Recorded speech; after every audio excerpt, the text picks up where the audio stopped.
Hi everyone, this is Mirabai from Circle Creative Collective. I'm just going to walk you through how we're making the mask. This is the mask video 1 out of probably 50 now. Little bit of a disclaimer, I have really dirty nails because I've been gardening a lot. The spring is coming. So yeah, first step I do is I have my 10 by 15 inch piece of fabric, and I iron the 10 inch side. I double fold it and iron because we found that they were beginning to unravel when they were just folded once, especially with these lighter woven fabrics. So that's first step, and it makes a really nice edge for you, which is wonderful. And then I just do a quick iron at the bottom just so it stays nice. And I do my first pin. I only do 1 pin here just to make sure that the fabric isn't shifting around while I'm sewing. So let's start. I do like a thumb's length down is where I start with my needle. Bring it in.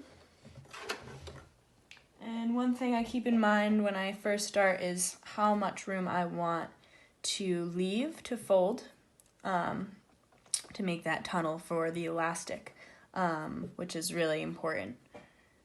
So you're taking into consideration how wide the elastic you have is, or if it's a tie, like a cloth t-shirt tie, just how wide it will be, and that will determine how wide your tunnel is going to be. So let's start. I do a back stitch here, and I keep this edge, I keep that aligned with this line on the presser foot just so I know that it's a straight line.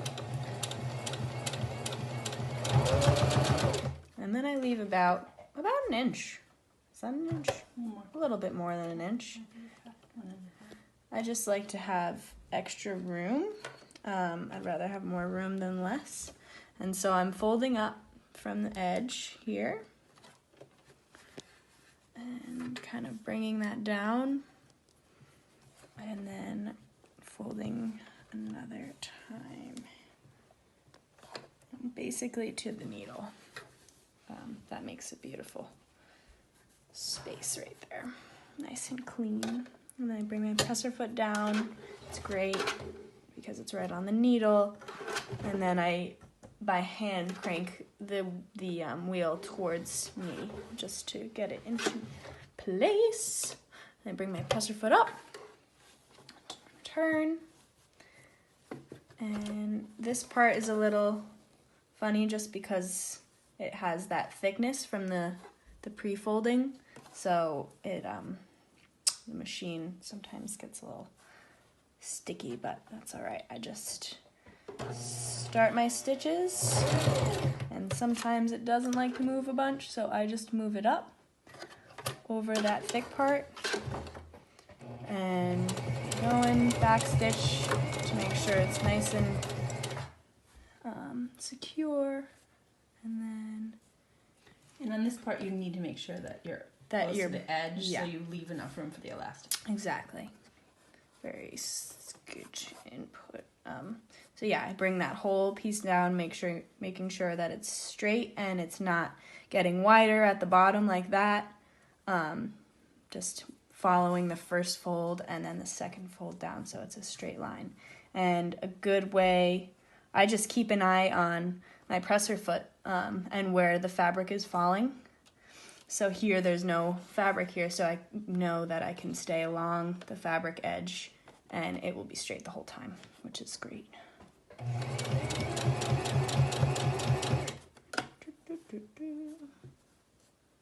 like to hold the bottom.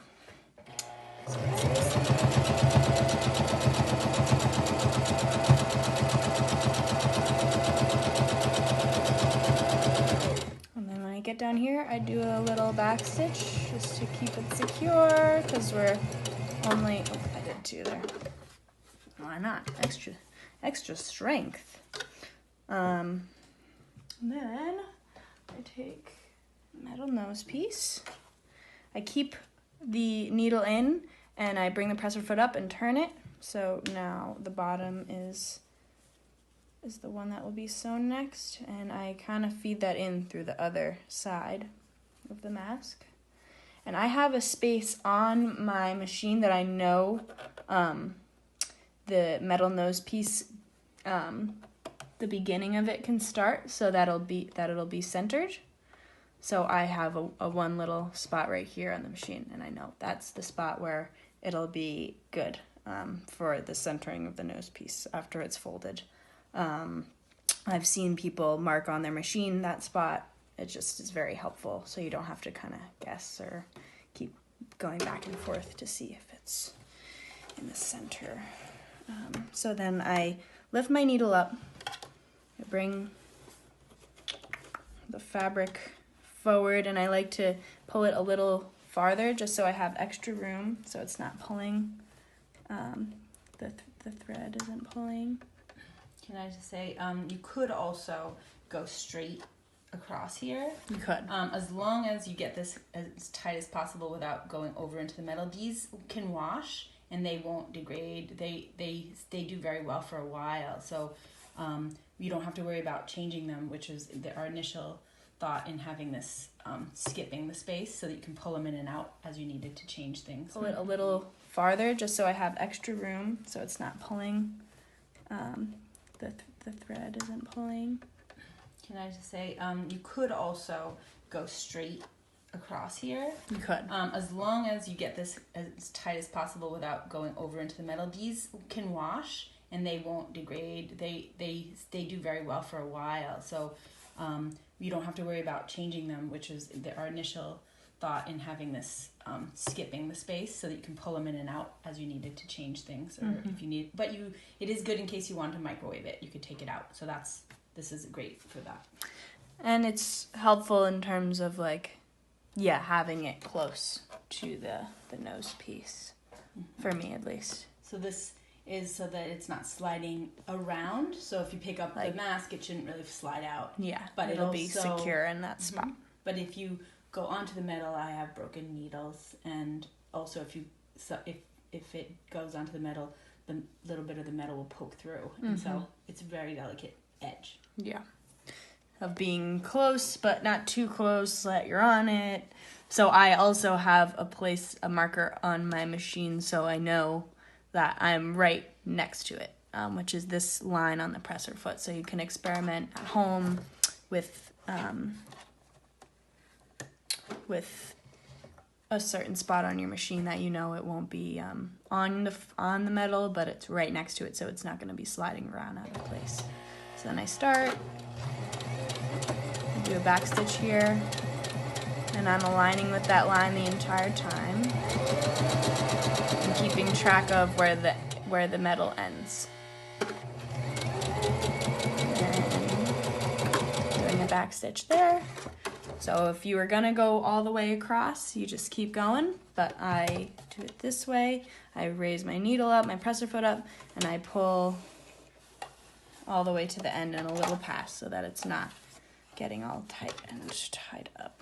So then I do my last fold, making sure it's nice and straight, and I'll pull it down to the bottom in a moment. Or the top, actually, because this is the bottom. Yeah. So then I have that.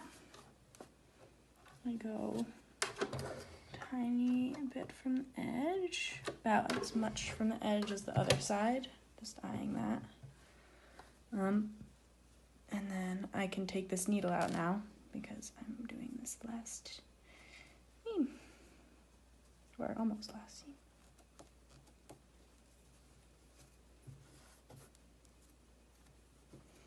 Alright, that's all straight. So I kind of hold it down so it folds into place. I remember over there that it was to the edge of the presser foot, so I just shift it a little bit over so that I know that they're going to be the same size. A little back stitch, and then I just double check up here to make sure it's good.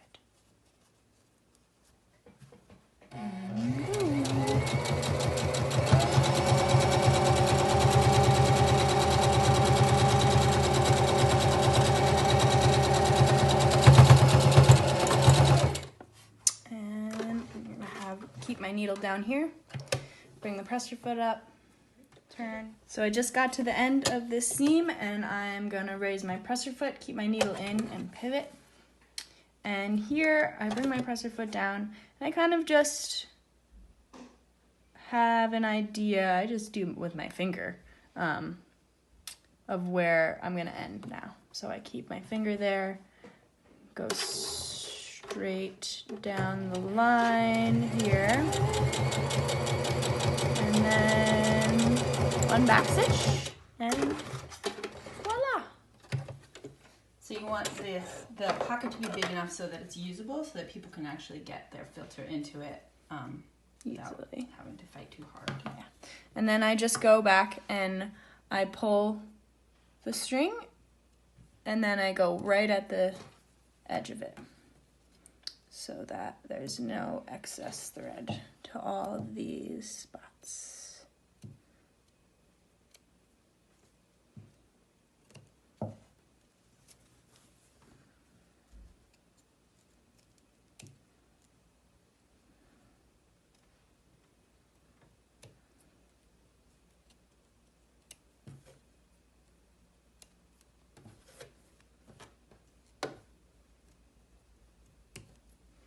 And these little steps just help in ensuring the quality of the mask, so that, oh, this one's actually not so perfect, but we're not perfect. It's okay. Yeah, there we go. And then I take a little needle. It's a weaving needle. You can use a safety pin or a crochet hook, I think people have used. And I go in from the top of the mask, which is here where the nose piece is.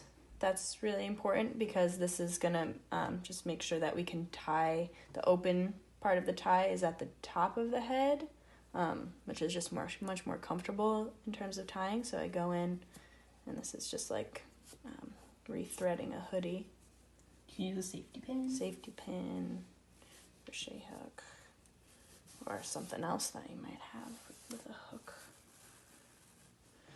I bring it down, give myself enough room, and I like to make sure that it's not being bent as I go back around, which sometimes means I have to go through the needle a different way, just so that it's not flipping when it's on somebody's head. So yeah, that's good.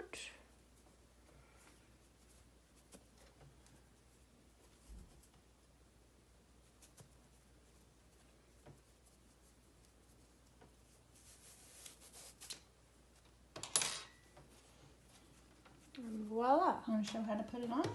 Yeah. I like to tie it before putting it on just so I don't have to worry about it slipping through, and then I can adjust once it's on me. It's a lot easier then. So I just do a little tie, a little bow. I can get it through. Back to first grade. And I bring the bottom of the mask, which is where the face, the mask pocket is. I bring that part over my face first, and then